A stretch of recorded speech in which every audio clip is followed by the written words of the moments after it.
everybody, it's Big Ant here, and today I thought I would make a video showing you guys how to do the infamous motion detector hack, which is where you take a motion detector that you see on outdoor lights and things like that, and you hack it into a prop controller, which can either turn a prop on, a motor on, a light on, music on, anything that you might put into an outlet, you'll be able to trigger with the motion detector. And I've got a few supplies here. Like anything else in the home haunt world, there's numerous different ways of doing this. This particular setup is the one that I like best just because of cost and ease and things like that. So for materials here, obviously the most important thing you're going to need is a motion detector. This is a replacement unit for an actual entire light fixture. It's cheaper to buy this than the entire fixture. Actually, I got this on clearance today for 17 bucks. There is one thing to point out. I haven't made one of these in a while now, and it seems that every one of these I came across has the dual bright feature, which is a feature that allows the light when the sun goes down to come on dim, and then when it detects motion it goes bright. I'm hoping that that can be turned off. If it can't, that's going to be an issue. But first thing you need, like I said, is the motion detector itself. Then I've got a 4-hole metal outdoor gang box, and there's a reason I picked the 4-hole one, which we'll get into later. You've got your outdoor outlet cover. Make sure when you buy it that it's still sealed and has the gasket clamps for the gang box. And what I've got here is just your standard power cable. You see these things all the time on PCs, appliances, TVs, other things like that. Chances are you probably have one of these laying around your house or even around the office or something like that. So it's good to pick these things up and save them because you can do all kinds of neat things with them, this being one of them.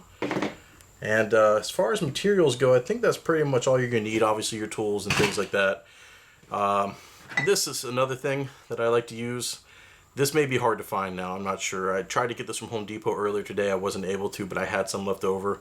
I think Lowe's may still sell them. Essentially, it's just a ground stake. It's threaded for a 1/2-inch fitting so that it screws right into the box here and will allow you to stake the box into the ground. And the reason I like that is because I can place this anywhere around the yard I need to, and because I'm putting in a regular outlet on it, I can just run an extension cord or plug the props directly into it. So let's get started here. The first thing I'm going to do is open up my gang box here and take everything out. Make sure too when you buy this that it's sealed. As you can see here, sometimes you'll get one and someone's already opened it. Make sure you get a sealed one because it should come with all of the extra fittings and stuff you need inside, like the plugs and stuff that we're going to use to fill up the extra holes that we're not going to use here and things like that. The next thing I'm going to do is I'm going to cut the end off of this power cable here. Hopefully when I cut it, it'll have the normal white, black, and green cables inside. Sometimes they won't. Sometimes they'll have odd colors inside. And if that's the case, you can always just grab your voltmeter and tone out from the plug which wires are which. And in case you're wondering, because I'm sure some people probably are, when you're looking at an outlet, if you ever need to know which one is which, the larger side that you see here will always have silver screws. It may be hard to see on the camera. The smaller one will always have gold screws.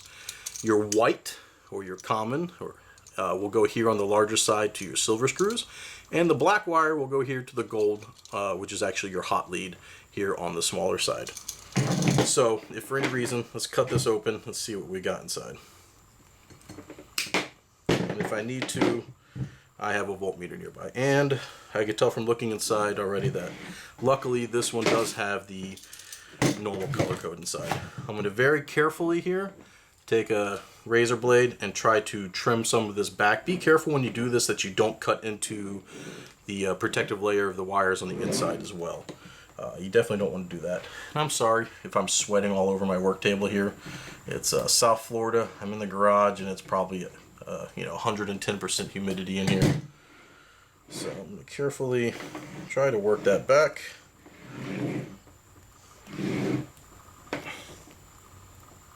And of course I got just this tiny piece holding me back. There we go.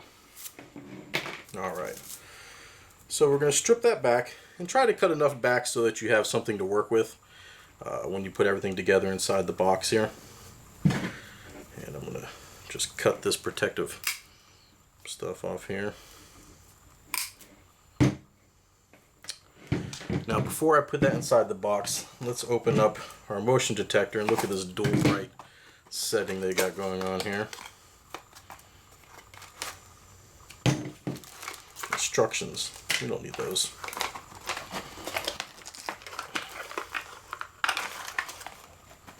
There we go.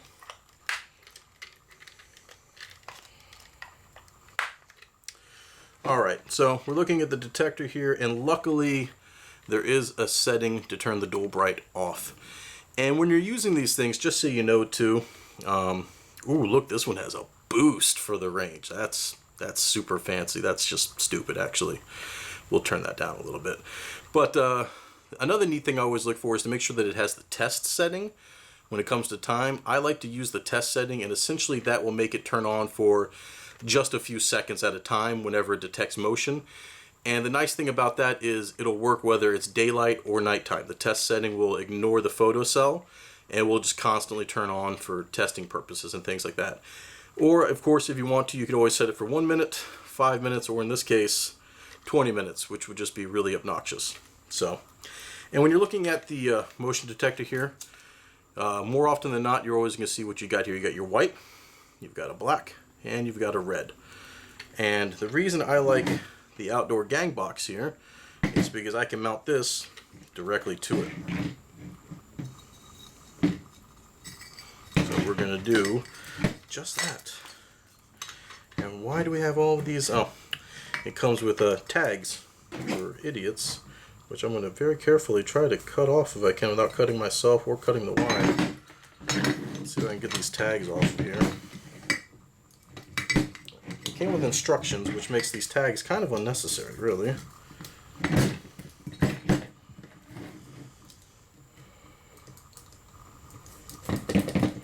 Okay. Now that I've got those cut off, because I bought the 1/2-inch gang box, more often than not, the floodlights will always be set up for 1/2 inch as well, which is going to allow me to, if I get this set up just right, kind of have to mess with this a little bit. I'm trying to get it so that I want it to sit right about like that. There we go.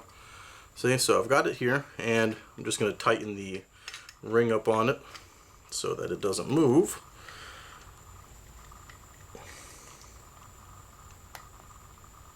There we go. This is just hand tight for right now. And so now I've got my motion detector mounted to my gang box. Next, I'm going to go ahead and pull the power cable inside. And actually, before I do that, I've seen some people will just stick this through here and they'll tie a knot in the cable and call it a day. I don't recommend doing that. I would say do it the right way and buy these things here, which are the clamps. These are 1/2 inch threaded as well, and they allow you to clamp down onto the cable itself. Don't be that guy that puts it through and ties a knot. You may never have a problem with it, but honestly, it's just not worth finding out the hard way whether you do or not. And I accidentally bought the wrong size clamps because I didn't pay attention to the fact that the bag was in the wrong spot. Alright, so I'm going to be that guy that I just said don't be.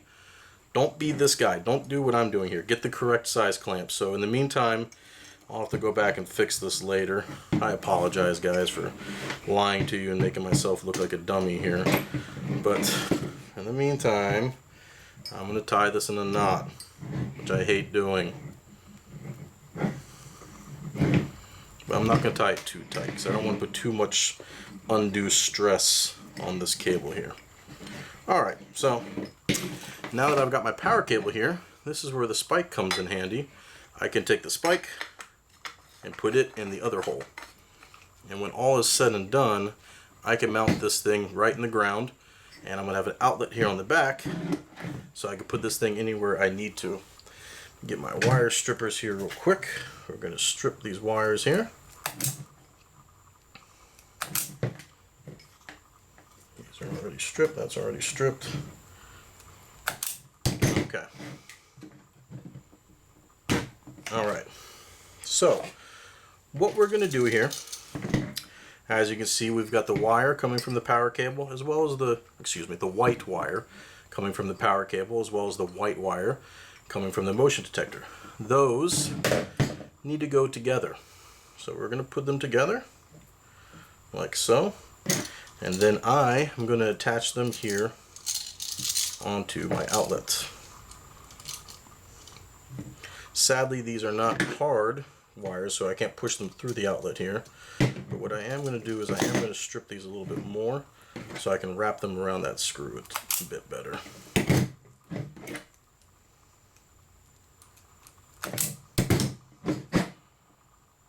Okay.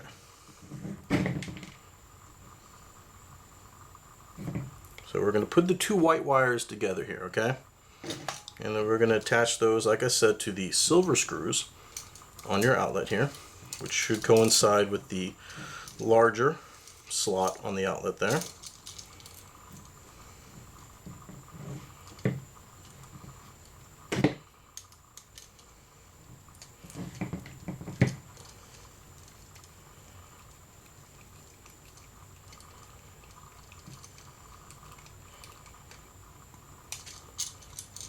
Always make sure your connections are tight too, guys.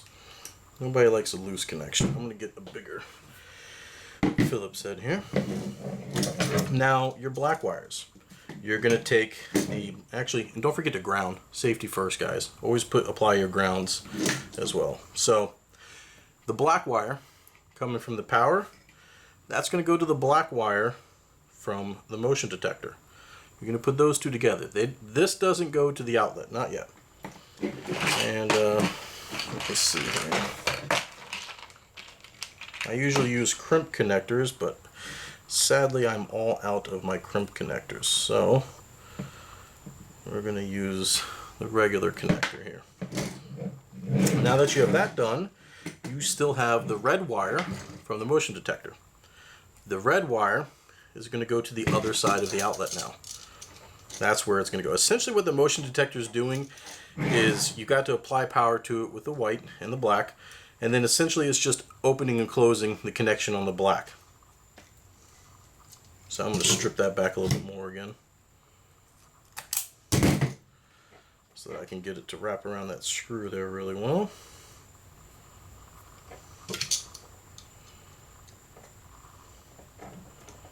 And always try to wrap your wires clockwise on them, so that when you tighten the screw down, it grabs the wire with it, and we'll wrap the wire around with it as well.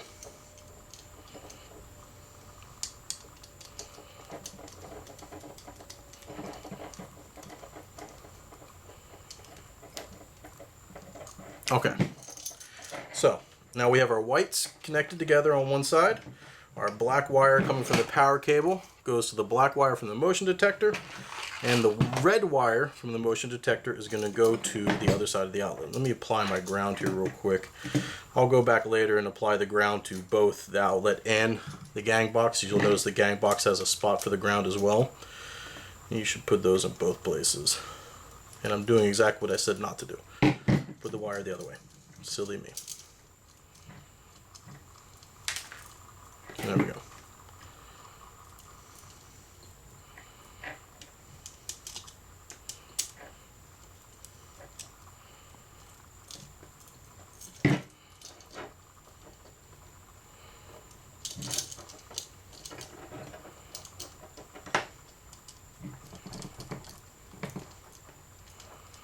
Of course, the ground wire is giving me the most trouble of all of them. There we go.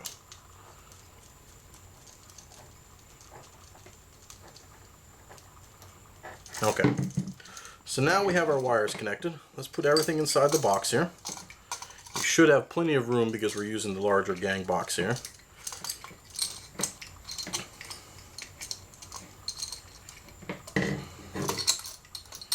Now we can attach the outlet directly to the gang box.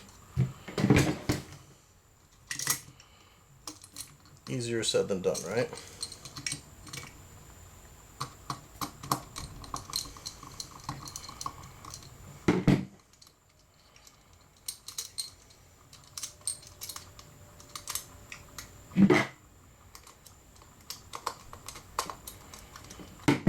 where these things come in handy.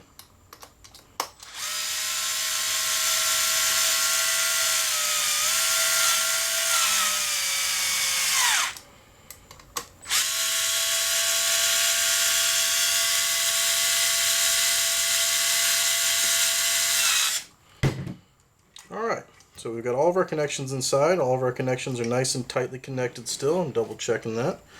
My outlet is a little crooked. Let's see if I can't straighten that a little bit there. There we go. Now that that's on there, we're going to put our outdoor cover on.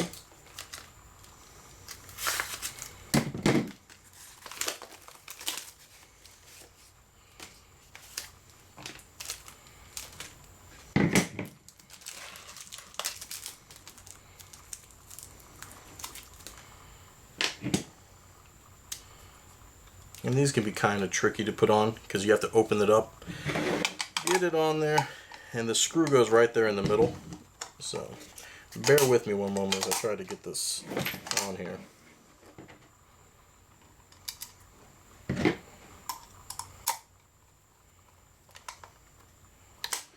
Alright, there we go. So now that's connected, and I forgot to put the gasket in. I'm sorry, guys. I'll take that off later and put that in. Make sure when you do this that you put the gasket in so that you get a weather tight seal. And then you still have the hole up top here, which is where those plugs come into play.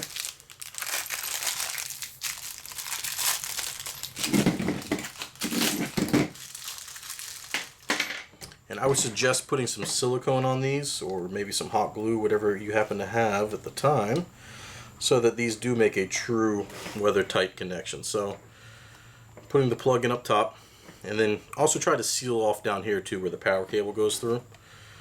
And we should be done, you guys. So if you want, let's plug this thing in and we'll test it real quick.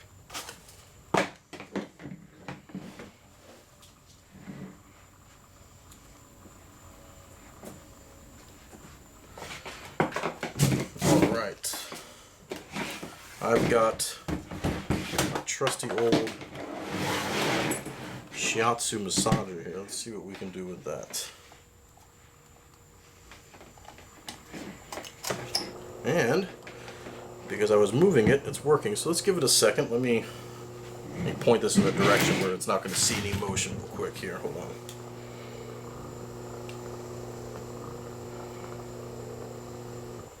Okay, see? It stopped. So now, whenever it sees motion, it's going to set the outlet off. And as I mentioned, you can plug anything you want into the outlet that you would normally plug into an outlet. Don't do anything crazy, obviously. You could plug in an animated prop. You can plug lights in. You could plug, a stereo system for a scare effect. Whatever you guys want to plug in that you need to have go off from motion.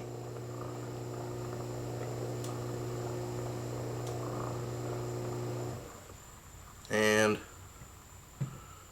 there we go. See? So just to recap real quick, when you're wiring this up, as I mentioned before, there's numerous different ways of doing this. I've seen a couple companies now sell this same setup with an extension cord instead of an actual outlet. The only reason I don't like to do the extension cord method is because extension cords aren't cheap, and actually the shorter they are, the more money they seem to be. So the power cord was a cheap free option, and an outlet, just a regular outlet like that's like $1, I think.